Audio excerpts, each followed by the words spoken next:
What's going on, everybody? A little bit of a more lighthearted subject, yet still important. Wanted to touch on movies. And for years, especially with tragedies and stuff, we hear, life imitating art. You see something in a movie and that gets acted out or copycatted and things like that. And I am here to tell you on the contrary. I believe that art imitates life, and the problem is that we don't know enough about what's going on behind closed doors. So I got a handful of movies that are kind of either, it's been well known. If you look it up, you can find it. That a lot of action movies and your thrillers and action movies are Pentagon funded and or funded by certain groups. Wanted to touch on product placement too. Everybody knows, product placement. You're a fool if you don't know that people put, a Diet Coke in a sitcom or whatever. Somebody's eating a bag of Doritos or something like that. We all see product placement in TV and movies that people, these companies and corporations give money to have their products in these movies and television shows. But I wanted to talk about a little bit bigger of an issue, and that is the things that you don't know and the kind of I'll call it psych warfare, really, that they kind of place in your minds as you watch these movies and television shows. So I picked out some of my favorites.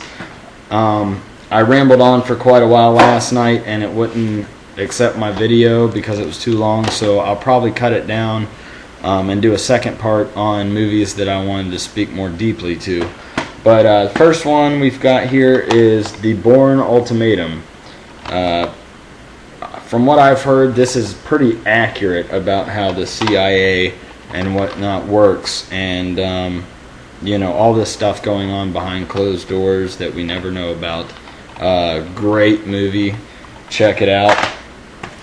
Another one, I got Road Warrior and Mad Max, Beyond the Thunderdome.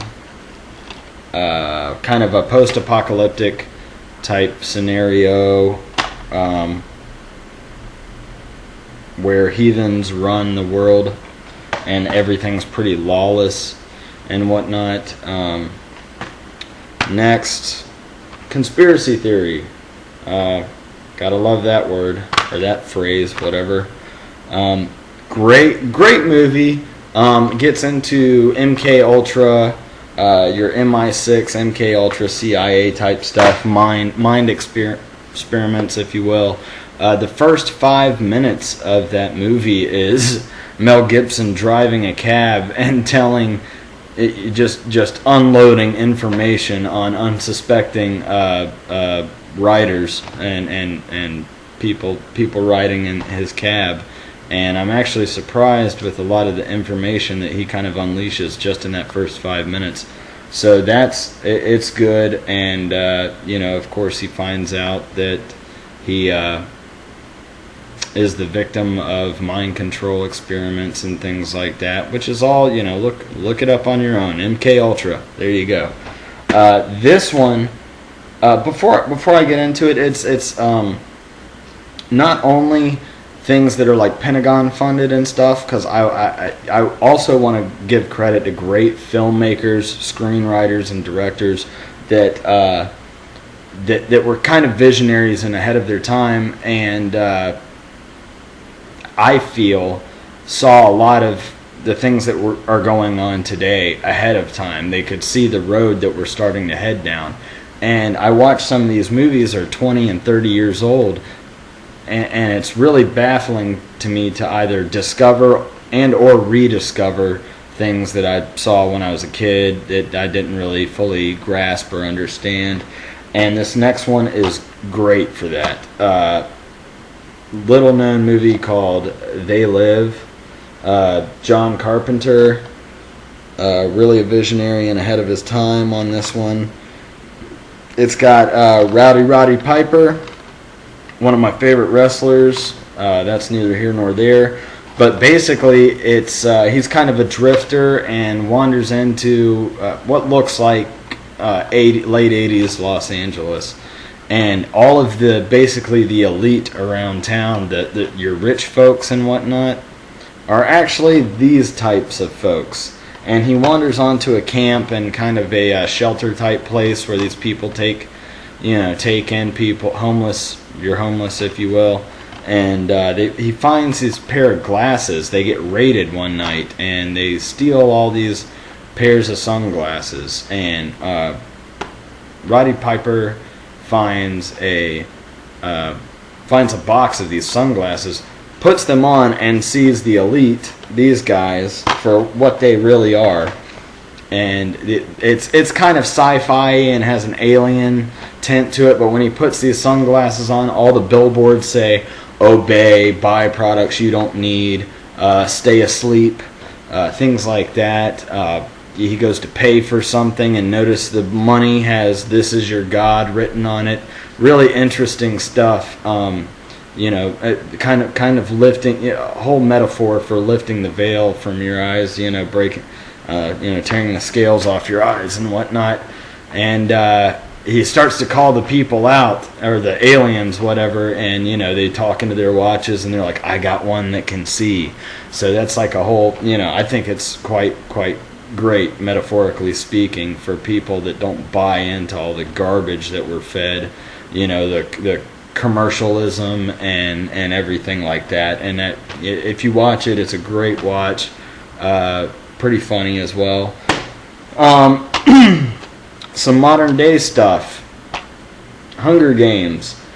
This is pretty much what they have planned for a future society. If you read any of your old books, this follows along those lines. I would like to get into some of those. The Giver, 1984, Brave New World. These are all futuristic societies that have kind of not really on a post-apocalyptic side, but kind of at a crumbled humanity and what that holds after society collapse, really. And this is it's a game to these people. This is what we're headed for. And to coincide with that, about 25 years ago, The Running Man actually was originally Stephen King, under the pen name Richard Bachman, wrote it. But I'll read you a little excerpt here from the back. The year is 2019. Television is now ruling people's lives. The most popular audience participation game show, The Running Man, where convicts can win pardons instead of parting gifts by defeating murderous henchmen known as stalkers. So they kind of have to fight for their own freedom, and everybody, it's very sick, kind of watching how that society acts, and they're all like, yay! This is like an interactive game show to these people, and it's quite disturbing. And this isn't quite too New World Order related, but however, this is a movie where art imitates life, and you can look into special features and interviews with Eli Roth, and he kind of says that he did extensive research on some of this stuff, and that is Hostile, human trafficking, white slavery, if you will, sex trade, where people go to Eastern Europe and get kidnapped, and people, your world's elite go there to do basically whatever they want with kidnapped and trafficked people, whether that be rape and murder and everything else in between. It's gory as hell, and it's quite sick, but this stuff really happens, though. Look it up. Let's see. This one, I never saw it. I remember when it came out, but I recently bought it, and it was okay. Minority Report, Tom Cruise, and which is kind of along the lines of thought crimes. This notion of being guilty before proven innocent that we've come to know so well in the past 10 or so years. You know, people basically getting arrested before they commit any crimes. And the last one, Terminator. You know, this is way ahead of its time as well. Also, highly funded. Look into the funding of all these movies. I've got the rest of them back there, all the Terminators, some of my favorites.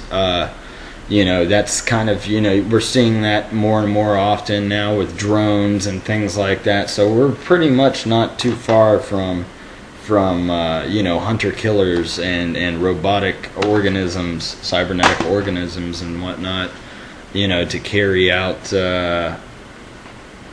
whatever these people plan to do to us. But I got some other great movies that I wanted to catch up on too. I got 3 here, and I got 2 others that I want to talk about on the backside. So we'll see you at part 2. All right, thanks.